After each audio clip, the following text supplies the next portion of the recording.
Hello everyone. Welcome to channel The Teachings of Buddha. Today, we will learn about the practitioner Thich Minh Tue. What profound lessons have we drawn from practitioner Thich Minh Tue in everyday life? Dhutanga is one of the ascetic pathways that help practitioners cultivate their minds and bodies, as well as shake off all seductive defilements. In the Buddha's time, a large number of his disciples practiced Dhutanga and subsequently attained enlightenment. Among those, Venerable Mahakassapa is the foremost holy monk in practicing Dhutanga. Even though arduous, practicing Dhutanga tremendously supports the practitioners in their cultivation journey to enlightenment. Moreover, if someone genuinely practices Dhutanga, the Buddha Dharma will surely stay long-lasting in this world, benefiting all sentient beings. Practitioner Thich Minh Tue said that he is not a Buddhist monk, does not practice, and is not a member of any pagodas or monastery of Vietnamese Buddhist congregation. Over the past years, he only listened to the teachings of Shakyamuni Buddha and learned to practice the Dhutta rules. This practice has 13 ascetic methods, of which Dhutta rules is one of the highest and most classic methods of Buddhism. The Dhutta practitioners accept difficulties in matters of food, clothing, begging for alms, eating one meal a day in the morning, not accepting money offerings, refusing all comforts. To practice Dhutta rules, practitioner Thich Minh Tue started walking to many provinces and cities in 2017. At first, he sometimes traveled by bus. From 2020 up to now, he has always walked absolutely, only occasionally traveling by water and having to use a boat or ferry across the river. Up to now, he has set food in almost every region of the country. Only 3 provinces, Tay Ninh, Tra Vinh, Ben Tri, which have not been to because these localities are not on the main street. From 2017 to 2023, he took 3 barefoot pilgrimages from the south to the north and back.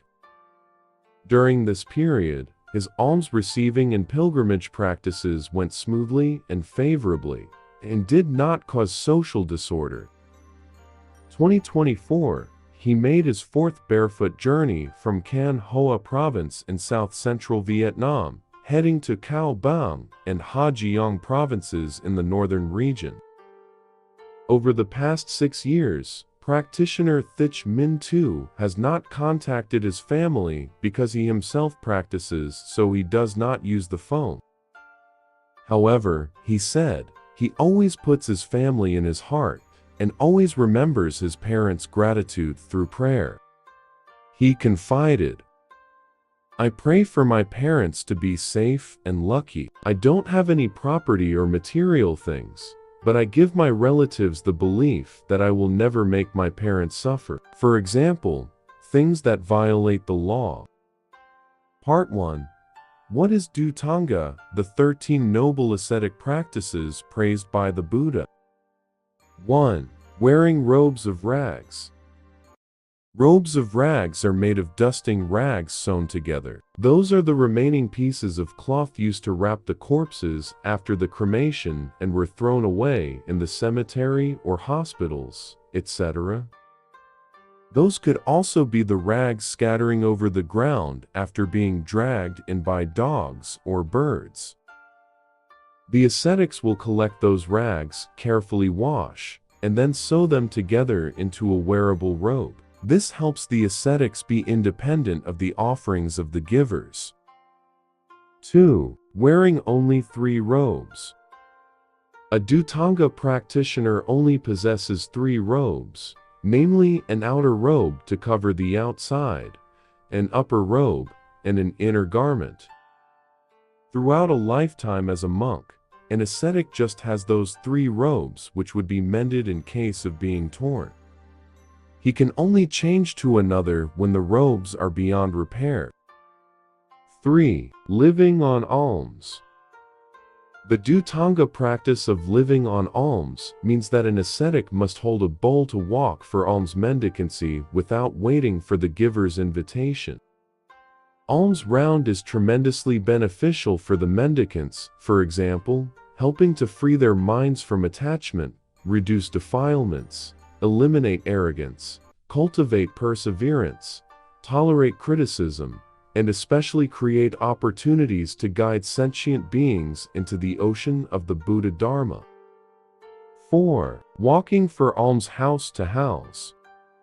An ascetic walks for alms sequentially from house to house without skipping any. He does not discriminate between the rich and the poor, nor choose or criticize the food he receives. 5. Eating at one sitting. After the alms round, the practitioner only sits to eat once a day. After standing up, they will not eat anymore, even if someone comes to offer additional alms. 6. Eating from an alms bowl.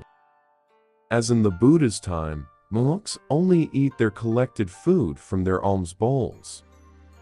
7. Never setting aside food. In the 7th practice, after the ascetic has finished his meal, any leftover food or additional offerings from the alms givers are not kept for the next day. Therefore, monks only collect enough alms for one meal. 8. Dwelling in the forest. Forests are exceptionally valuable for the ascetics. Forests are quiet and tranquil, hence, perfectly suitable for the ascetics to practice meditation, discipline themselves, and eliminate all the secular desires. In addition, practicing in the forest can help the ascetics eliminate all inner defilements and overcome the fear of snakes, centipedes, poisonous insects, heavy rains, and fierce winds. 9. Living under the tree. The ascetics practice the Dharma under a tree. However, after every 3 nights, he has to move to another place in order not to grow attached to any comfortable sleeping place. 10. Dwelling in the outdoors. When a monk observes Dhutanga, regardless of extreme weather conditions, he must stay outdoors and must not seek any shelter. If his mind starts to be shaken and his feelings emerge, he must let go of them to purify the mind by himself. 11. Dwelling in the cemetery. An ascetic resides in the cemetery to combat his own fears and face the ghosts. 12. Being able to rest in any place. Being able to rest in any place means that the ascetic practices adapting to situations, rather than being picky about his resting environment. The sleeping place can be near a haystack, a tree, a buffalo cage, or anywhere else. 13. Never lying down for sleep. This practice is exceptionally difficult as the ascetics are only allowed to sleep in sitting positions, lotus positions, walking, or standing without lying down. Part 2. Sayings of Practitioner Thich Minh Tue that make us reflect. 1. I practice monastic life to seek liberation. 2. Every day, I only ask for one meal, and I do not accept money from anyone. 3. The clothes I wear are made from fabric I collect from cemeteries, roadsides, and trash bins. 4. The alms bowl I use is fashioned from a rice cooker given to me. 5. Life is impermanent. Living today and dying tomorrow is uncertain, so I must practice early. If I die tomorrow, I will no longer have the opportunity to practice. 6. I hope to attain enlightenment soon, so that I can repay my parents' kindness.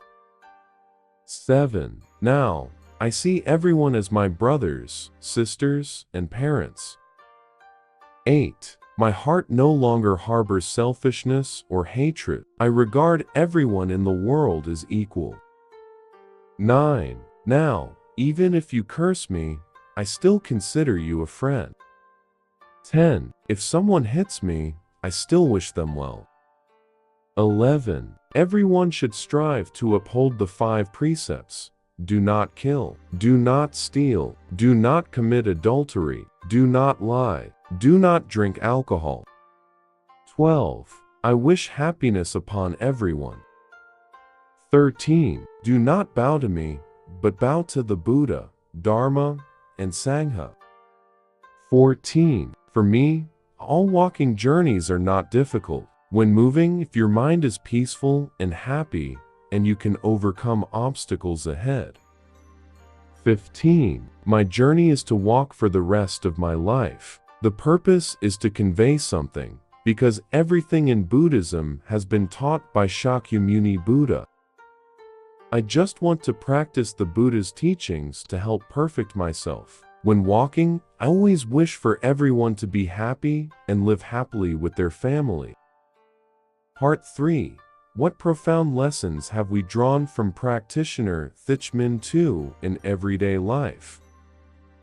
1. Patience. This is a virtue that almost determines a person's success. 2. We realize that the surrounding environment does not need to change. Just live naturally. If someone makes you uncomfortable, avoid them. If someone has wronged you, try to forget it. The issue is that you must be determined to change yourself. Find ways to create good habits, strive to maintain a positive spirit, and focus on beautiful things. When you change, the surroundings will naturally change as well. 3. Arguments, winning and losing, competition, conflicts, and gains and losses are no longer important. They are meaningless and only bring negative energy. Naturally, we will develop humility, self-awareness, and an understanding that the truth of life is very simple and easy to live. 4. To live, to breathe, to go through the whole day, while the monk only eats one simple vegetarian meal and drinks a few sips of water. Thus, material things are not very important. Money is not the goal for happiness, but everything is just a means. What matters is how it is used. 5. Fame and reputation will come naturally if we are patient and absolutely sincere with our work. Practitioner Thich Minh Tue is an example of this. He has no power, titles, houses, or money, yet he is very famous. There are still many things for us to learn from this wonderful practitioner: letting go, observing precepts, mindfulness, compassion. This is the path to attain enlightenment in everyday life.